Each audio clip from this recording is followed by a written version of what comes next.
Hello ladies and gentlemen, once again welcome to our channel. If you are watching for the first time, take a second or two, subscribe to our channel so that we can grow together. And for my returning viewers, thank you very much for being here once again. Ladies and gentlemen, as obvious in this channel, we start with the day's phrase.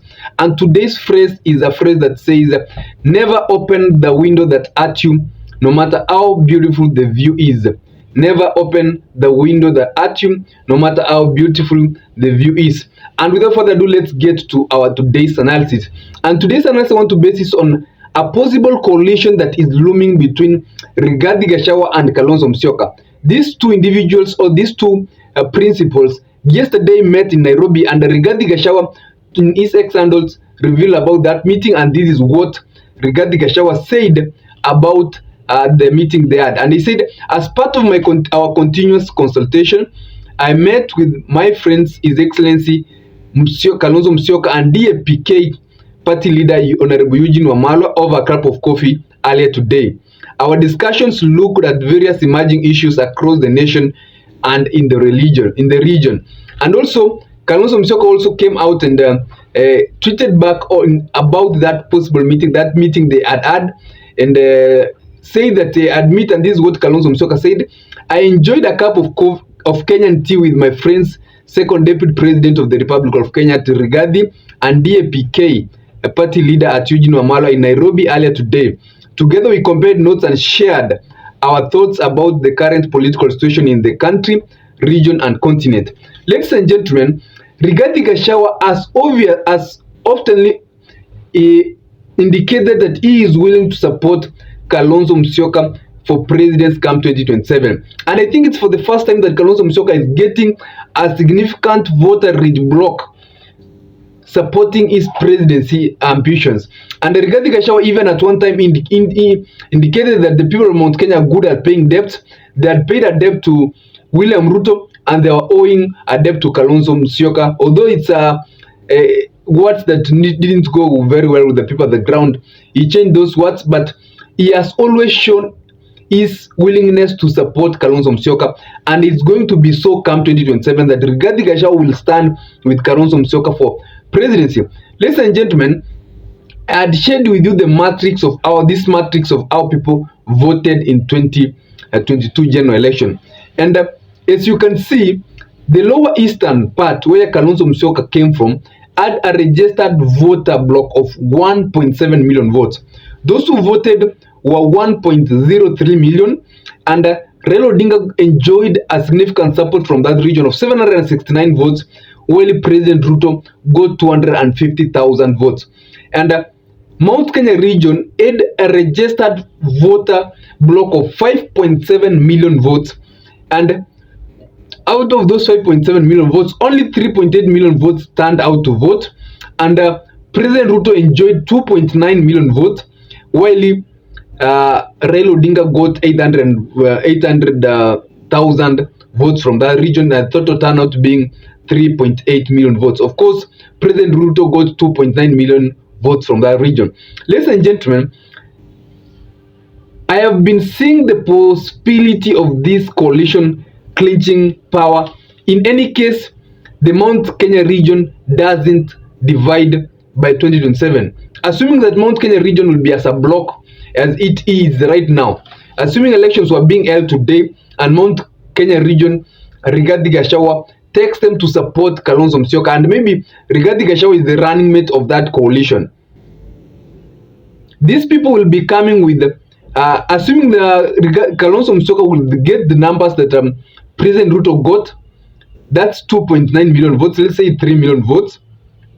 And then, because Kalonzo Musyoka will be running for presidency in from the Ukambani region, where Raila Odinga got 700,000 votes, when President Ruto got 200,000 votes, the Ukambani region will fully support Kalonzo Musyoka for that bid, and Kalonzo Musyoka will get 1 million votes from the Ukambani region. So 3 million votes plus 1 million votes, these guys are coming to the table with 4 million votes from their regions, from their own back.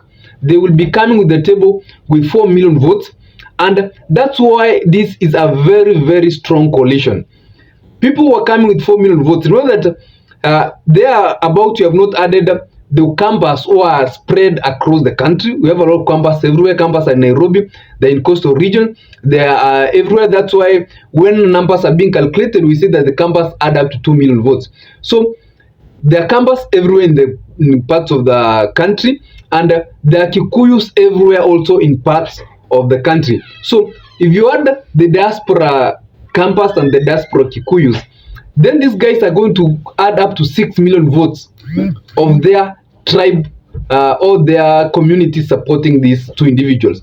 So that's why this coalition is not a coalition that can be underrated. They can clinch victory if they do, or they calculate their plans very, very well, and if the Mount Kenya region doesn't divide its voting block. So that's the reason, number one, that their numbers are not bad. In terms of numbers, they have the possible numbers that can clinch victory come 2027, because they come from voter-rich blocks. And if they are going to extend this coalition to the likes of DAPK, party leader who has been always with them, Eugene Wamalwa, is going to bring a significant number of votes from Western Kenya, from Ivo. He's going also to lobby in Natembea to support this coalition. They are going to give this coalition a significant number of votes.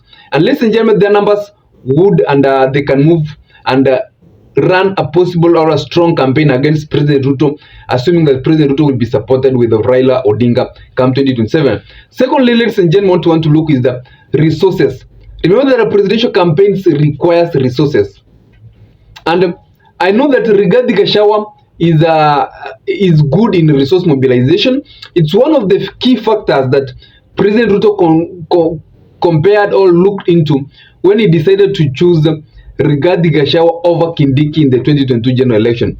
Remember that Rigathi Gachagua chose, President Ruto chose Rigathi Gachagua over Kindiki as a running mate because of resources being a possible consideration in 2022 general election. So Rigathi Gachagua is a good mobilizer of resources, and he can mobilize the resources to run an effective campaign for Kalonzo Musyoka. So the last factor we want to look into, assuming that the Gen Z factor, Gen Z won't be having a new candidate. We're still going to have these faces of Kalonzo Musyoka, Fred Matiang'i, William Ruto. Those, we are not going to have another new face in 2027. Assuming that's the scenario, who do you think Gen Z will support between Fred Matiang'i, Kalonzo Musyoka, and President William Samoei Ruto supported with Raila Odinga? A lot of Gen Z are going to consider supporting Fred Matiang'i and Kalonzo Musyoka. So this coalition can equally enjoy the Gen Z factor. They can equally enjoy the Gen Z factor. So they also have that benefit of getting the Gen Z, some of a significant percentage of the Gen Z vote, even if it's not a wall of it. They'll enjoy a significant number of the Gen Z vote, because Gen Z will be voting at that time with the aim of taking President Ruto home, because that has been always what they have been saying. Ladies and gentlemen, you can tell me what you think in the comment section about this coalition.